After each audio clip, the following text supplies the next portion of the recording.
What do you do when your intentions get hijacked? What do you do when you have a plan? You know exactly why you went to the grocery store, signed up at the gym, bought that new book, joined that new program, signed up for that new class at the university, bought that particular car. You had a plan in mind when you started that. You knew what you wanted to do. You knew what your goals were, what your ambition was. Even if it was as simple as, I'm going to go to the grocery store for one thing.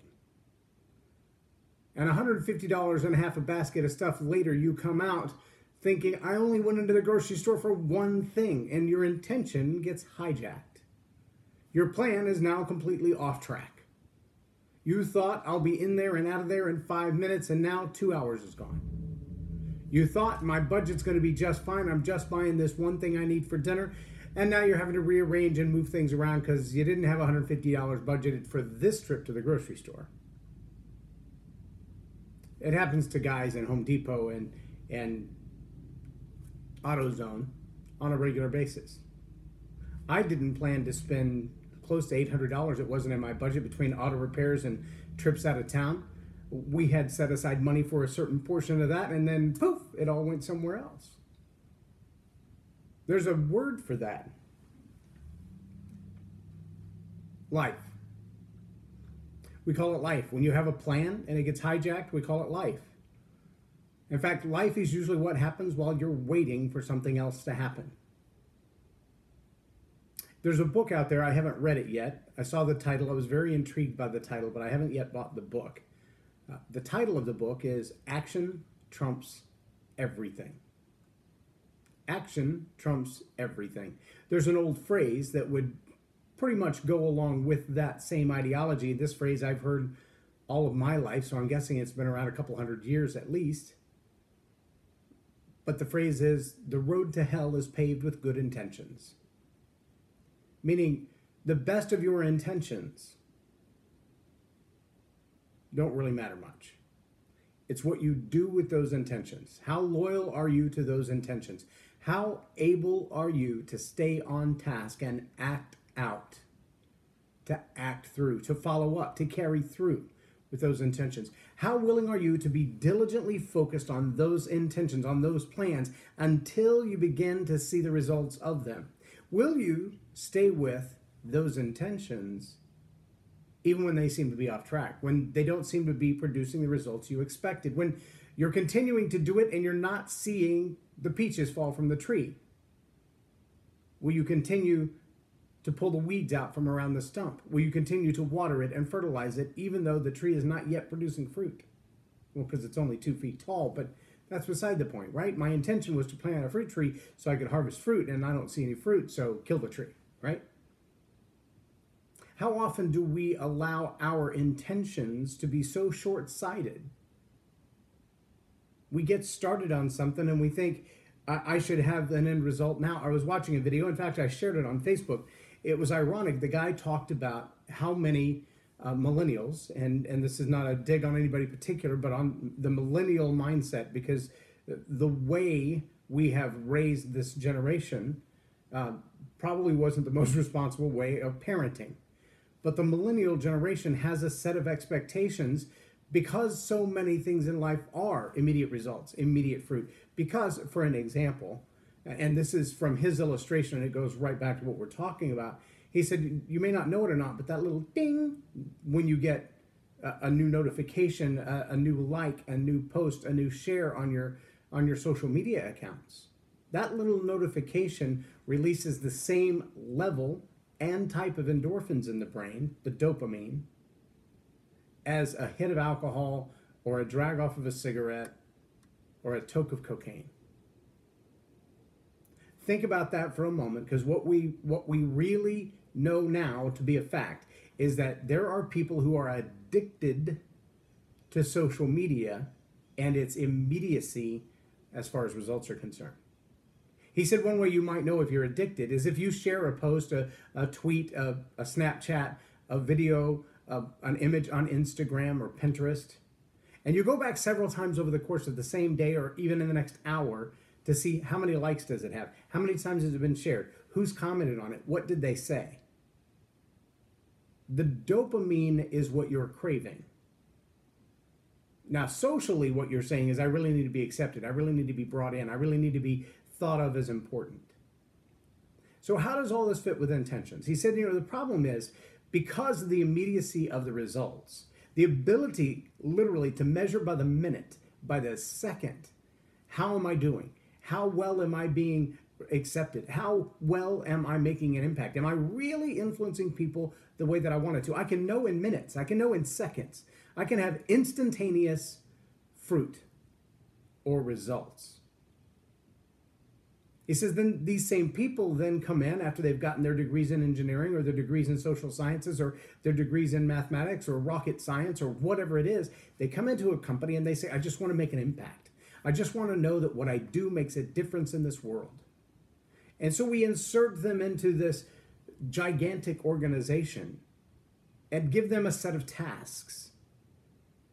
And 3 months, 6 months, 10 months in, and this is from the article, you can listen to the guy in the video talk about it. He said, it's amazing because they come to me as a therapist, as a counselor, and they'll say to me, I'm just ready to quit my job. And he's like, well, how long have you been there? 6 months. Well, why are you ready to leave it after only 6 months? They're like, no, 6 long months, and I'm not seeing any results. It's like I've impacted absolutely nothing. So here's this juxtaposition. Their intention is to make a gigantic impact and do it fast. Their history, their experience is, I can go on to any of my social media accounts and know, have I made an impact? Who did I make an impact on? Who unfollowed me because of that? How many unsubscribed from my email list? How many people liked my post or shared it on with someone else? How many people saved my picture or purchased it?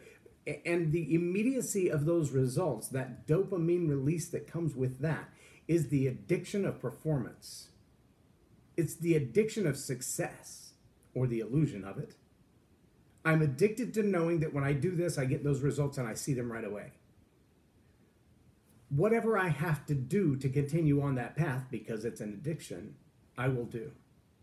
The idea that I'm going to be 6 months on a project and have no immediate measurable results is horrifying. It's like withdrawal.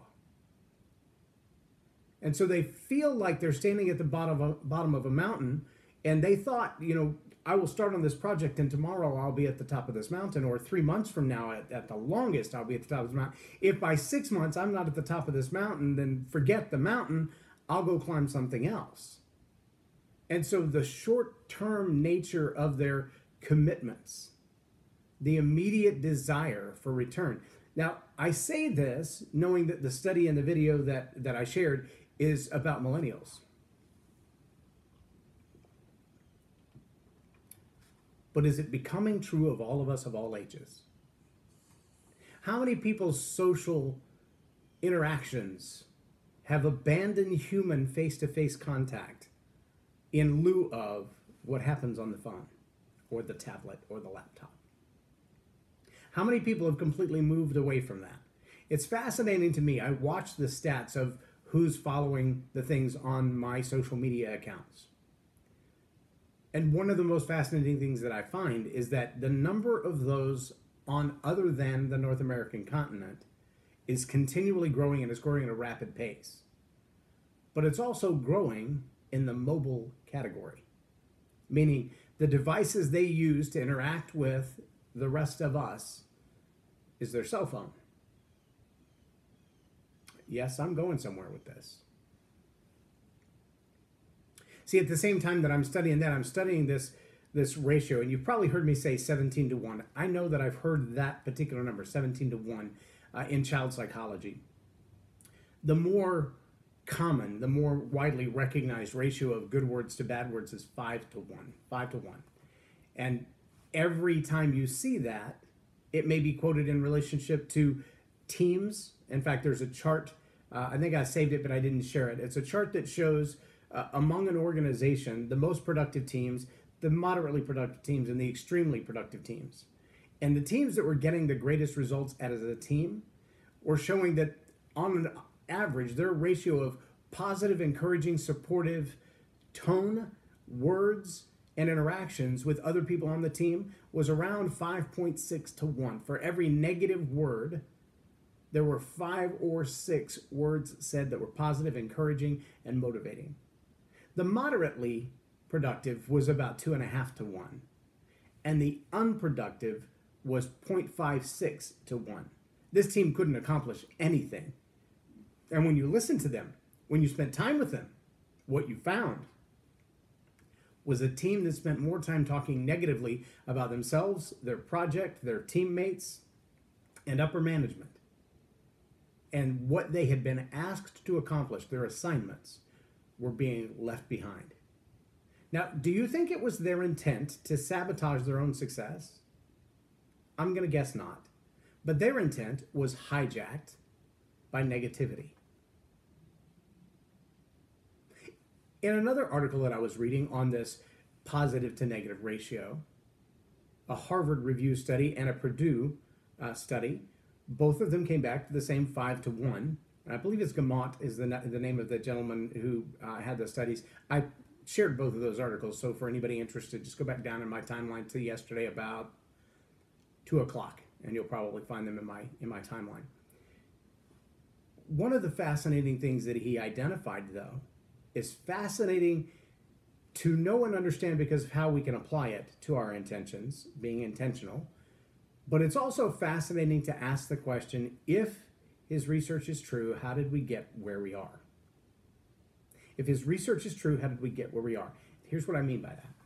In his research, he says that at about 1 to 2 months old, depending on the individual child, at about 1 to 2 months old, a child will recognize the facial gestures of people around them, and by reflex almost try to imitate those facial reactions. So if you see a baby and you raise your eyebrows really big and you open your mouth really big, the baby's going to try to do the same thing. If you smile, the baby's going to try to smile.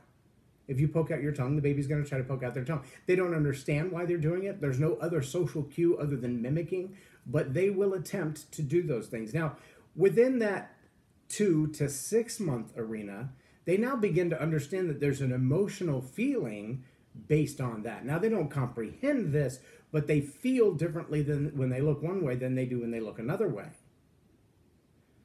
How does that apply to us? Hold on for just a moment. We'll come back to that. In the same article, a little further down, and again, I shared this as well, it says that it's innate in us to be helpers, to help other people. And so they demonstrated in the story a doctor, a woman who's a child psychologist, who spends time with children at 6 to 18 months old. And she said around the 18-month-old time frame, if you were to show them a video, and this is one of the things they do to test, they will show a video of just circles and squares involved in an interaction. And in this animated circles and squares, there's no faces, there's no color representations, it's just a circle and a square to distinguish one from the other. One is trying to help the other get up a hill, and the other one is pushing them back down the hill. If they move the same imagery to sock puppets, and then ask the kids later, which one do you want to play with? The overwhelming majority of kids want to play with the sock puppet who was helpful, not hurtful. It's the natural bent to want to be the one who helps, not the one who hurts. It's a natural bent. At 18 months old, they will put them in a room with the man who's trying to put books inside a cupboard, a bookshelf, a cabinet of some sort, but with the door closed. And so constantly he's banging the books into the door, trying to get them in there. And he just continues to do this. And at some point, without him ever looking back at them, without him even acknowledging that they're in the room, without him saying anything, and with no one requesting, one of those children, 18 months old, will get up and walk over to the bookshelf and open the door for him without a request, without anyone notifying him that he should, without anyone even looking or gesturing or mimicking the behavior first. By 18 months old, we have in us an innate ability to help. We want to do good. It's our natural reaction to do good for others. then why is it we see videos of kids who start fights for no reason, who taunt each other in physical threat? Why do we see instances of road rage? Why do we see such vile conversation? I think these two things come together in a cosmic collision. The desire for immediate return, the passion, almost addictive passion, to be liked by everyone, tells me that even if I do violence to one person and 1,000 people like me, my reward is greater from those who like me than my hurt of someone else. You think I'm exaggerating? Just go back to the videos and look up Knockout Game. If YouTube hasn't removed them, there were hundreds, if not thousands, of videos of roving teenagers with no reason, randomly picking innocent, unknown victims, absolute strangers, and just punching them in the head to see if it was possible to knock them out. The only purpose for that was to get a whole lot of views and likes on YouTube. That was it. That was their only intention. Their intention was the dopamine addiction of being liked and approved of. And because of that, they were willing to hurt someone else to get it. So what does it mean for us? So yesterday, my wife and I had an intention. In fact, we packed our swimsuits when we left. Our intention was to grab a quick, cheap lunch and go to the gym that we're not members at, but wanted to check it out. Go to the gym and hang out by the pool all day. Just get in the water and relax. So we started off looking at various different places before we went to the one where we had a 4-day pass. And it's amazing, A, the cost, and B, the quality level and the significant difference in price from one facility to another, what they offer, what they charge, what you can do there, what type of people are there. All those things. It's very fascinating just to watch that all by itself as a separate issue.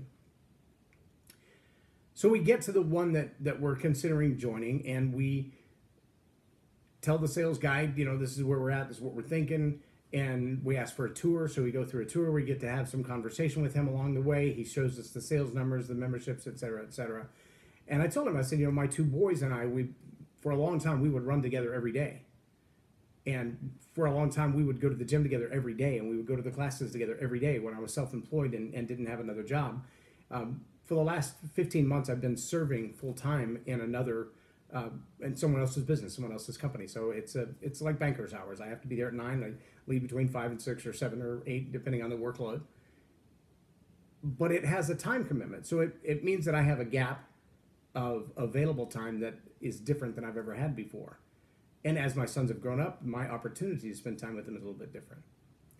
And as I mentioned that, and I mentioned that we have grandchildren now that are sometimes with us and sometimes not, we might need access to childcare, even though we wouldn't pay every month for that because it just doesn't make sense to.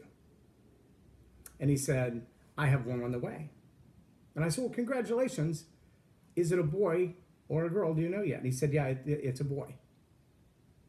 And I said, I know this is none of my business. I'm just asking, but in one sentence or two, tell me about your dad.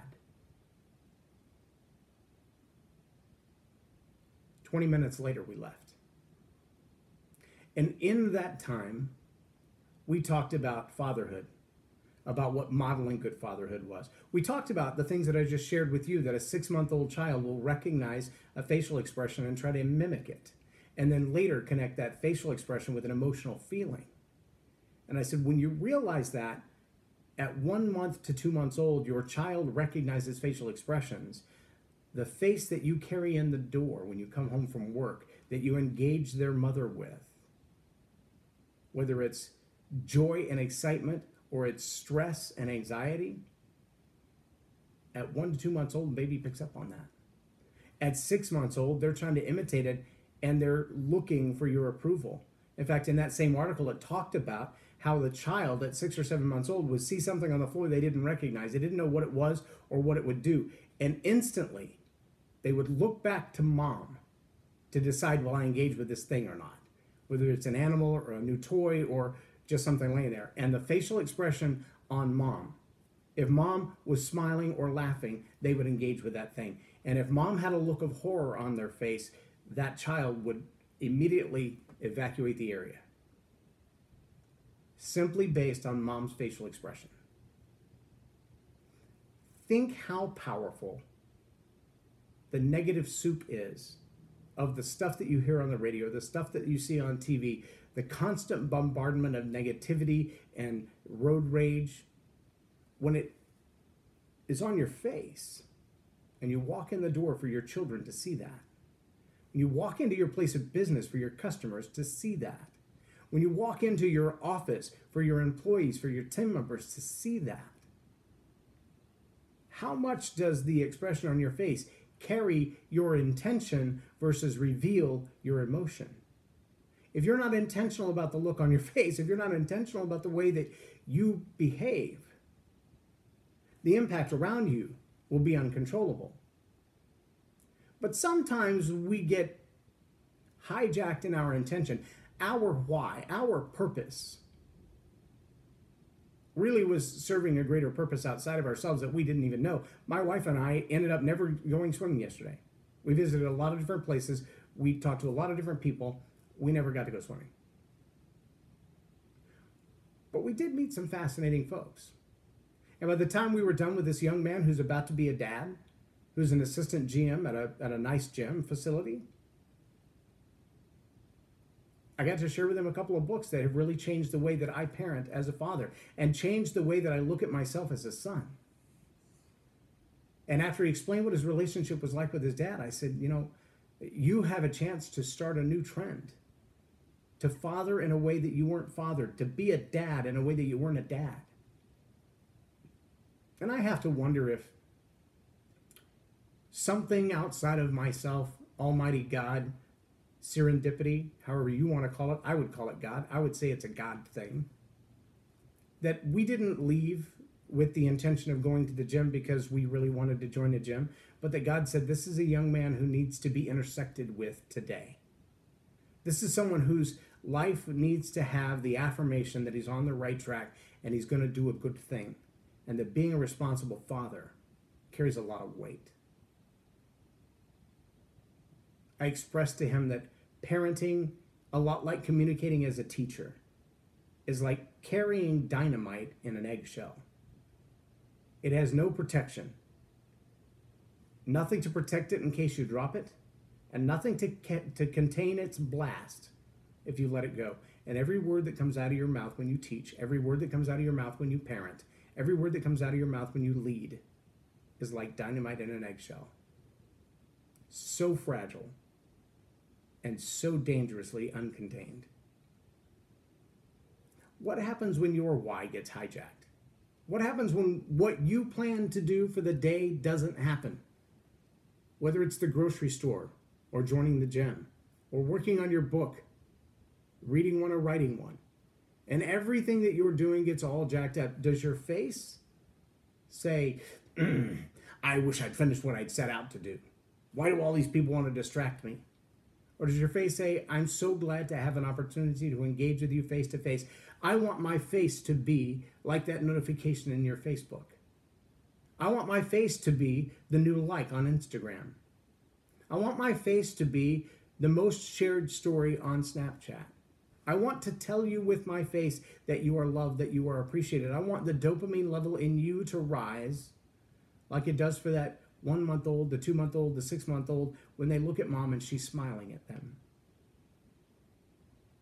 I want my intention to be to love one another.